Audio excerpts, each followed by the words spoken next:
दोस्तों, आज मैं आपके लिए लेकर आई हूँ एक पीरियड रोमांटिक ड्रामा मूवी जिसका नाम है एंजेलिक। कहानी की शुरुआत पेरिस से होती है। साल है 1961। हम एक लड़की को बुरी हालत में भागते हुए देखते हैं। कुछ लोग उसका पीछा कर रहे थे और फिर वो झील की गहराइयों में समा जाती है।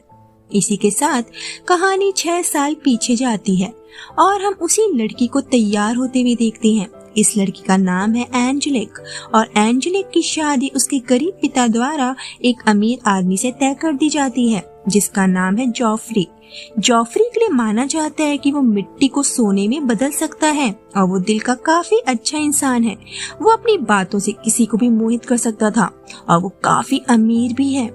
एंजेलिक बेहद ही खूबसूरत लड़की है और वो इस शादी के खिलाफ है। उसे लगता है कि उसके पापा ने उसे एक अमीर आदमी के हाथों बेच दिया है, लेकिन वो कुछ नहीं कर सकती। फिर हम फिलिप को देखते हैं जो एंजेलिक का कजिन है और उसे पसंद करता है। एंजेलिक चाहती है कि वो इस शादी को रोकने के लिए कुछ करे, लेकिन फिलिप मना कर देता है। गुस्से में एंजेलिक वहाँ से चली जाती है और जंगल में छिप जाती है। थोड़ी देर बाद वहाँ निकोलस आता है और एंजेलिक को उसके साथ भाग चलने को कहता है क्योंकि वो उसे प्यार करता था। लेकिन हमें पता चलता है कि निकोलस को एंजेलिक अपना भाई मानती है। एंजेलिक उसके साथ इंटीमेट होने को तैयार है ताकि इस तरह किसी मर्द के साथ इंटीमेट होने की वजह से उसकी शादी रद्द हो जाए। लेकिन एंजेलिक के पापा उन्हें पकड़ लेते हैं और निकोलस को धमकी देते हैं कि अगर वो दोबारा यहाँ दिखा तो उसे फांसी पर लटका दिया जाएगा।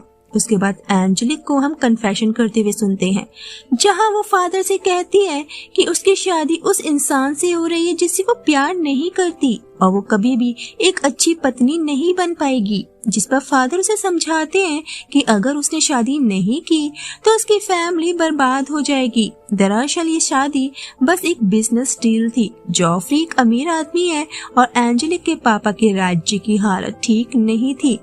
इसके बाद एंजेलिक फादर से एक सीक्रेट शेयर करती है कि जब वो छोटी थी तब उसने किन्हीं 2 लोगों को पेरिस के प्रिंस लुइस को जहर देकर मारने की साजिश रचते हुए सुना था। उनमें से एक आदमी प्रीस्ट था और दूसरा आदमी लुइस का कजिन जो लुइस को मरवाकर खुद पेरिस का राजा बनना चाहता था। और उन्होंने एक पेपर पर साइन किए थे जिसमें ये लिखा था कि उन्हीं ने लुइस को जहर दिया है ताकि उनमें से कोई भी अपना मुंह ना खोले। कुल मिलाकर वो श्योरिटी के पेपर्स थे। एंजेलिक ने चुपके से उस जहर की शीशी और उन पेपर्स को चुरा लिया और जब लुइस के कजिन को पता चला कि वो पेपर्स और जहर की शीशी गायब है, उसे प्रीस्ट पर शक हुआ और उसने प्रीस्ट की गला दबाकर हत्या कर दी। एंजेलिक नहीं जानती थी कि वो दूसरा आदमी लुइस का कजिन है और राजगद्दी के लिए उसे मरवाना चाहता था, लेकिन उसने उस आदमी की उंगलियों में बहुत सारे रिंग्स नोटिस की थी।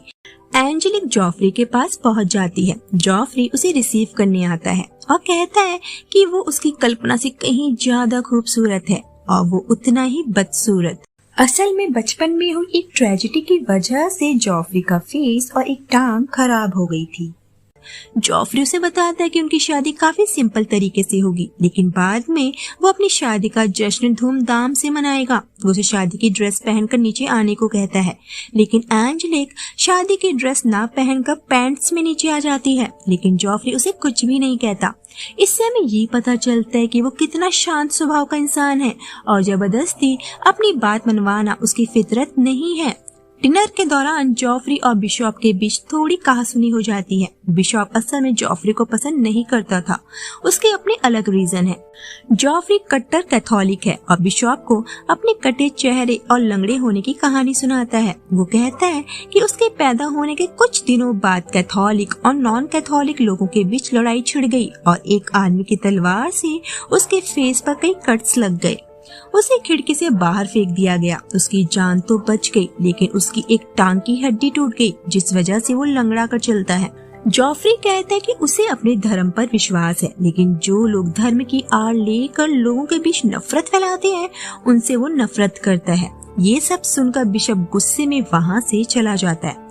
अपनी फर्स्ट नाइट को एंजेलिक दरवाजा लॉक कर देती है ताकि जॉफ्री अंदर ना आ पाए, लेकिन वो दूसरे दरवाजे से अंदर आ जाता है। एंजेलिक उसे बताती है कि उनके बीच कुछ नहीं होने वाला, जिस पर जॉफ्री उससे कहता है कि उसने जहाँ इतने साल उसका इंतजार किया वो कुछ दिन और रुक सकता है, और इस बार वो नहीं बल्कि एंजेलिक खुद उसके पास चल कर आएगी। उधर हम उसी प्रीस्ट को देखते हैं जिससे एंजेलिक ने अपने सीक्रेट शेयर किए थे। इस प्रीस्ट के ऊपर काफी कर्जा था, इसीलिए वो लुइस के कजिन को वो सब कुछ बता देता है जो एंजेलिक ने उसे बताया था। लुइस का कजिन उन लेटर्स के बारे में जानना चाहता था जिन पर उनके साइन थे, लेकिन एंजेलिक ने ये सीक्रेट शेयर नहीं किया था कि वो लेटर्स कहाँ हैं। ये जानने के बाद उस प्रीस्ट को भी मरवा दिया जाता है। उधर एंजेलिक देखती है कि जॉफ्री लड़कियों के साथ जश्न मना रहा है। वहाँ एक लड़की थी जो उसकी एक्स गर्लफ्रेंड रह चुकी है। जॉफ्री एंजेलिक को देखते हुए उसकी खूबसूरती की तारीफ करता है और ये बात उस लड़की को अच्छी नहीं लगती। अगले सीन में हम बिशप को देखते हैं जो एंजेलिक को जॉफ्री के खिलाफ भड़का रहा था। उससे झूठ कह रहा था कि जॉफ्री जादू टोना करता है। बिशप उससे कहता है कि जॉफ्री के बारे में अफवाह है कि वो मिट्टी को सोने में बदल सकता है। एंजेलिक उसे क्लियर करती है कि वो खुद कैथोलिक है और अपने धर्म पर उसे पूरा विश्वास है। वो अपने पति का पक्ष लेते हुए कहती है कि उसे यकीन है कि जॉफ्री ऐसा कुछ नहीं करता। उसके जाते ही एंजेलिक उससे पूछती है कि वो ऐसी बुक्स क्यों पढ़ता है जो यहाँ पर बैन है। जॉफ्री कहता है कि सरकार ने इन बुक्स को बैन करने का कोई रीजन नहीं दिया है और वो वही करता है जिस पर उसे विश्वास है, न कि दुनिया के कहने पर अपना नजरिया बदलता है। एंजेलिक जानना चाहती है कि वो मिट्टी से सोना कैसे निकालता है। जॉफ्री उसे अपनी सोने की खदान में ले जाता है जहां वो एक हैंडमेड लिफ्ट के जरिए नीचे जाते हैं और फिर वो एंजेलिक को मिट्टी से सोना बनाने के प्रोसेस को अच्छे से समझाता है। वो एंजेलिक को एक गोल्ड का पीस देता है और पूछता है कि वो इस गोल्ड का क्या करेगी, जिस पर एंजेलिक जवाब देती है कि वो एक शिप लेकर एक आदमी की तलाश में जाएगी। ये सुनकर जॉफ्री को अच्छा नहीं लगता और वो बताता है कि उसे बताया गया था कि इस शादी के लिए वो खुद तैयार हुई थी। अगर उसे पता होता कि ये शादी उसकी मर्जी के खिलाफ हो रही है तो वो कभी भी उसे शादी नहीं करता और वो चाहे तो उसे छोड़कर जा सकती है और सारा ब्लेम वो अपने ऊपर लेने को तैयार है कि वो ही इस शादी के लिए परफेक्ट नहीं था और आज से वो उसे इस शादी से आजाद करता है। अगले दिन एंजेलिक वापस जाने की तैयारी करती है। जॉफ्री उसे अलविदा करने आता है और उसे कुछ लेटर्स देता है जो उसके भाई ने लिखे थे और जो एंजेलिक के पापा ने जानबूझकर छिपा दिए थे। आज जॉफ्री के कहने पर वो लेटर्स एंजेलिक को दिए गए हैं। असल में उसका भाई एक औरत के लिए घर छोड़कर भाग गया था और एंजेलिक जॉफ्री से उसी आदमी यानी अपने भाई को ढूंढने की बात कर रही थी। उन लेटर्स को लेकर एंजेलिक जाने लगती है, लेकिन तभी जॉफ्री के घर पर तेज धमाका होता है। असल में वो घर की लैब में एक केमिकल एक्सपेरिमेंट कर रहा था जो गलत हो गया और उस वजह से वो बेहोश हो जाता है। एंजेलिक उस रात वहीं रुकती है और अपने भाई के लेटर्स पढ़ती है जिसमें लिखा था कि वो ठीक है और एंजेलिक अब बुआ बन चुकी है। उधर बिशप जॉफ्री के भतीजे के साथ मिलकर उसके खिलाफ साजिश रच रहा था। उन्हें डर है कि कहीं जॉफ्री अपने धन दौलत के दम पर उनसे आगे ना निकल जाए। उन्हें पता चलता है कि जॉफ्री की कमजोरी उसकी पत्नी है जिसका यूज वो जॉफ्री को नुकसान पहुंचाने के लिए कर सकते हैं। उसी रात एंजेलिक जॉफ्री के बारे में सोच सोच कर मंत्रमुग्ध हो रही थी। तभी उसे अपने सीक्रेट एडमायरर का लेटर मिलता है जिसमें फाउंटेन पर मिलने की बात लिखी हुई थी। उधर पार्टी में जॉफ्री को भी एक लेटर मिलता है जिसमें लिखा था कि उसकी वाइफ के आशिक को पकड़ना है तो उसे फाउंटेन के पास मिलेगा। एंजेलिक जब फाउंटेन के पास आती है जहाँ जॉफ्री का भतीजा उसका इंतजार कर रहा था और उसी ने वो दोनों लेटर्स लिखे थे। जॉफ्री के आते ही वो एंजेलिक को किस करके उसे उकसाता है जिस वजह से उनके बीच लड़ाई होने लगती है। एंजेलिक जॉफ्री से उसे माफ करने को कहती है। जॉफ्री उसकी जान बख्श देता है, लेकिन जब उसका भतीजा उसे मारने के लिए फिर से तलवार उठाता है जॉफ्री का वफादार उसे मार डालता है। एंजेलिक जॉफ्री के पास उसके घाव देखने आती है। इतना सब होने के बाद वो अब जॉफ्री की तरफ अट्रैक्ट होने लगी थी। अब इतना प्यार करने वाला पति उसे कहाँ मिलता। उस रात वो जॉफ्री के साथ पहली बार इंटीमेट होती है और उनका पति पत्नी का एक नया रिश्ता शुरू होता है। कुछ सालों में उनके 2 बच्चे हो जाते हैं, लेकिन जॉफ्री से जलने वाले उसी के राज्य के लोग उसके खिलाफ षड्यंत्र रचने से बाज नहीं आते। किंग लुइस की शादी स्पेन की प्रिंसेस से तय हो गई है और ये शादी स्पेन और पेरिस के बॉर्डर पर होगी। किंग लुइस इस बीच जॉफ्री के कैसल में कुछ दिन रुकेंगे और यही वो समय होगा जब वो अपनी चाल को अंजाम देंगे। जॉफ्री और एंजेलिक एक साथ खुश हैं, लेकिन जॉफ्री अभी भी जानता है कि एंजेलिक उससे प्यार नहीं करती। किंग लुइस जॉफ्री के कैसल में आ जाते हैं और एंजेलिक को देखते ही वो उसकी खूबसूरती के कायल हो जाते हैं। किंग लुइस के आने की खुशी में एक पार्टी रखी जाती है जहां एंजेलिक का कजिन भी आया था और वो एंजेलिक के साथ फ्लर्ट करने लगता है। एंजेलिक उसे समझाती है कि वो अपने पति के साथ लॉयल है। ये सुन फिलिप उसे वार्न करता है कि जॉफ्री के कई दुश्मन हैं और एक दिन जब वो सो के उठेगी उसका सब कुछ छिन चुका होगा। लुइस जॉफ्री को पेरिस में आकर उसके लिए काम करने को कहता है, लेकिन जॉफ्री ये कहते हुए मना कर देता है कि वहाँ बंद कर काम करने से अच्छा है कि वो यहाँ रहकर किंग के लिए अच्छे से काम करे। ये बात लुइस को काफी पसंद आती है। वो जॉफ्री की सोने की खदान देखने जाते हैं। जॉफ्री उन्हें मिट्टी से सोना बनाने की टेक्निक समझाता है। जहां उनके दुश्मन का खरीदा हुआ एक आदमी उस लिफ्ट के साथ कुछ छेड़छाड़ करते हुए देखा जाता है और जैसे ही लुइस उस लिफ्ट पर बैठता है और लिफ्ट ऊपर जाती है, लिफ्ट को कंट्रोल करने वाला पैनल टूट जाता है और लिफ्ट जोरों से नीचे आने लगती है, लेकिन जॉफ्री फुर्ती के साथ उस लिफ्ट को रोक देता है। लुइस को कोई चोट नहीं आती, लेकिन लुइस के आदमी लुइस को जॉफ्री के खिलाफ भड़का देते हैं और कहते हैं कि इससे पहले कि जॉफ्री उनसे हर चीज में आगे निकल जाए उसे कुचल देना ही बेहतर होगा। लुइस इस बात के खिलाफ था, लेकिन कहीं ना कहीं उसे भी डर था कि जॉफ्री जिसके पास सब कुछ है एक ना एक दिन कहीं उसके खिलाफ खड़ा ना हो जाए। इसीलिए वो जॉफ्री को जादू टोने के झूठे आरोप में अरेस्ट करने का ऑर्डर देता है। अरेस्ट होने से पहले जॉफ्री एंजेलिक को अलविदा कहता है। एंजेलिक काफी दुखी है और वो जॉफ्री को रिहा करवाने के इरादे से पेरिस जाती है जहां उसे कैद किया गया था। वो अपने बच्चों को अपनी बहन के घर छोड़ देती है। उधर हम जॉफ्री को देखते हैं जो किंग लुइस को उसे छोड़ने के बदले अपनी प्रॉपर्टी में से कुछ हिस्सा देने की बात करता है और चाहता है कि ये लेटर उसका वकील सिर्फ किंग लुइस के हाथों में दे। जॉफ्री को जेल के अंदर ही टॉर्चर किया जाता है, ये कहकर कि उसके अंदर शैतान की आत्मा है। एंजेलिक एक वकील से मिलती है जो उसके पति का केस लेने के लिए तैयार हो जाता है। वकील जॉफ्री से मिलने जाता है और हम देखते हैं कि उसे बुरी तरह से टॉर्चर किया गया था। कोर्ट में केस शुरू होता है और वकील जॉफ्री को निर्दोष साबित करने की पूरी कोशिश करता है। वहाँ पर शेरिफ को देखकर वकील को ताज्जुब होता है। शेरिफ उसे समझाता है कि इस केस को वो छोड़ दे और उसकी तरफ आ जाए, लेकिन वकील उसकी बात नहीं सुनता। एंजेलिक को लुइस के कजिन से मिलने का इनविटेशन मिलता है और एंजेलिक उसके हाथों के रिंग्स को देखते ही उसे पहचान जाती है, जिसे उसने प्रीस्ट को मारते हुए देखा था और जिसने बचपन में लुइस को मारने की साजिश रची थी। एंजेलिक उससे एक डील करती है कि वो उन सबूतों को उसे तभी देगी जब वो उसके पति को जेल से रिहा करवाएगा, लेकिन उसकी डील मानने के बजाय वो उसे वहीं महल में ट्रैप कर लेता है।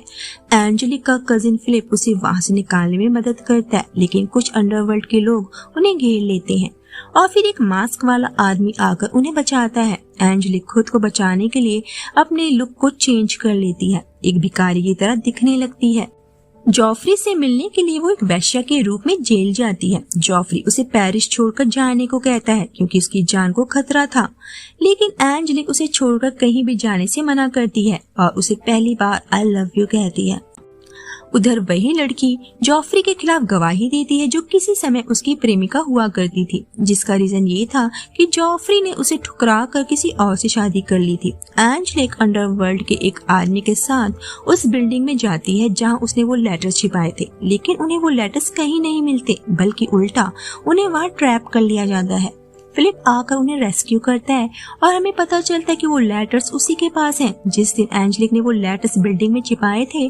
फिलिप ने एंजेलिक को देख लिया था और तब से वो लेटर्स उसी के पास हैं। वो उनमें से एक लेटर अपने पास रख लेता है क्योंकि उस लेटर में उसके पापा के साइन थे, मतलब फिलिप के पापा भी लुइस की हत्या की साजिश में शामिल थे। जिसके बाद फिलिप अपने पापा को वो लेटर और पिस्टल देता है और वो खुद को शूट कर लेते हैं क्योंकि इस लेटर की वजह से वैसे भी किंग के द्वारा उन्हें मौत की सजा दी जाती। एंजेलिक कोर्ट में आती है और जॉफ्री की तरफ इशारा करती है कि वो बच जाएगा। जिसके बाद वकील शेरिफ के पास आता है और झूठ कहता है कि वो आज से उसकी साइड है, लेकिन सिर्फ एक शर्त पर कि वो उसे किंग से मिलवाएगा। शेरिफ मान जाता है और एंजेलिक किंग से मिलने उन सबूतों के साथ पहुंच जाती है। ये जानने के बाद भी कि उसके कजिन ने बचपन में उसे मारने की साजिश रची थी, लुइस उन सबूतों को जला देता है, क्योंकि इन सबूतों के बाद उसका कजिन अब से उसके कंट्रोल में है और इस सबूत के बदले वो जॉफ्री को आजाद नहीं करने वाला। जॉफ्री को रिहा करने की एंजेलिक की ये आखिरी उम्मीद भी खत्म हो जाती है। लुइस का कजिन एंजेलिक को मरवाने का ऑर्डर देता है। उधर जॉफ्री को कोर्ट विचक्राफ्ट और स्पेल करने के झूठे केस में मृत्यु दंड की सजा सुनाती है। उसे आग में जलाकर मारने का हुक्म दिया जाता है। जॉफ्री सबके सामने ये कहता है कि अगर वो मर भी गया तो उसकी राख उसकी बीवी बच्चों का ध्यान रखेगी। काफी इमोशनल माहौल हो जाता है। वकील इस डिसीजन के खिलाफ खड़ा होता है। कोर्ट में भगदड़ मच जाती है। वकील को अरेस्ट करने का हुक्म दिया जाता है। एंजेलिक को पता चलता है कि वो मास्क वाला आदमी असल में निकोलस है, जो एंजेलिक से प्यार करता था। वो बताता है कि उसी की वजह से वो चोर और खूनी बन गया, क्योंकि उसके पापा ने अपना वादा तोड़कर उसके पीछे अपने आदमी भेज दिए थे उसे मरवाने के लिए। उसे यकीन था कि एक दिन वो एंजेलिक को जरूर ढूंढ लेगा और तब वो उसकी होगी। एंजेलिक कहती है कि वो जॉफ्री से प्यार करती है। उसे आजाद करने के लिए वो अंडरवर्ल्ड के लोगों से डील करती है कि वो उसे जॉफ्री के सोने की खदानों का नक्शा देगी और जो कोई जॉफ्री को बचा के उसके पास लाएगा वो सोना उसका होगा। लेकिन इन सब कोशिशों के बावजूद भी वो लोग जॉफ्री को नहीं बचा पाते, क्योंकि उसे मारने का समय बदल कर पहले ही कर दिया गया था। जॉफ्री को आग में जलता देख एंजेलिक बेहोश हो जाती है। वकील उसे भागने को कहता है, क्योंकि उसे मारने के लिए आदमी भेजे गए थे। और फिर मूवी का वही पहला सीन दिखाया जाता है, जहां एंजेलिक झील में डूब रही है। अगले सीन में शेरिफ को एक लड़की की बॉडी मिलती है, जिसे वकील और फिलिप एंजेलिक की बॉडी बताते हैं, ताकि लोग एंजेलिक को ढूंढना छोड़ दें। उधर हम एंजेलिक को निकोलस के साथ देखते हैं। निकोलस उसे अंडरवर्ल्ड ज्वाइन करने को कहता है, लेकिन एंजेलिक मरना चाहती थी। और तब निकोलस से उसे पता चलता है कि उसकी बहन उसके बच्चों को नैनी के पास छोड़कर यहाँ से भाग गई है। ये सब सुनने के बाद एंजेलिक अपने बच्चों के पास जाती है, जहाँ एक आदमी बच्चों के बदले उससे पैसे मांगता है और एंजेलिक उस आदमी का मर्डर कर देती है। तभी वहाँ से किंग लुइस का कारवां गुजरता है और एंजेलिक अपने बच्चों से कहती है कि ये तुम्हारे पापा का खूनी है और एक दिन वो सारी पावर्स और रैंक हासिल कर लेगी जो कभी जॉफ्री के पास हुआ करती थी और जॉफ्री के नाम को कभी मिटने नहीं देगी। और लास्ट में हम उसे अंडरवर्ल्ड के अंदर घुसते हुए देखते हैं। उसने अब अंडरवर्ल्ड ज्वाइन कर लिया था और इसी के साथ इस मूवी का चैप्टर 1 खत्म होता है। इस तरह से बचपन में एंजेलिक ने जिस किंग की जान